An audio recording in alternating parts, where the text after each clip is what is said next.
معظمكم جابها صح. انا وصلت ايطاليا والنهارده اول يوم لينا، وفي سيتي اسمها كومو. كومو معروفه ببحيره كبيره قوي، بوريها لكم دلوقتي. النهارده اجازه فكل الناس بره.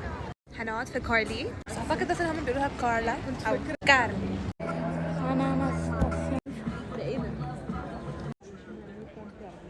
واقفين في لاين دلوقتي عشان هنطلع على جبل بقطر. انا خايفه شويه صغيرين. هو ده القطر اللي احنا طالعين، ربنا يستر بقى. هو ده بتاع اللي احنا هنركبه. انا خايفه شويه، الدنيا زحمه قوي بجد، قاعده على الارض بجد. يا جماعه بصوا المنظر من فوق عامل ازاي. I can't get over. بصوا يا جماعه الفيو من فوق عامل ازاي بجد. احكي لكم موقف بيضحك قوي حصل دلوقتي. احنا معانا قرايب واحده صاحبتي، ففي ولد صغير، فانا بقول لمامته ازاي اقول يعني ازيك يا ولد او هاي بوي او كده، فقالت لي تشاو راجاتسو. فانا قلت هو كان بيجري يعني قدامي، هو صغير قوي، فقلت تشاو راجاتسو. ففي راجلين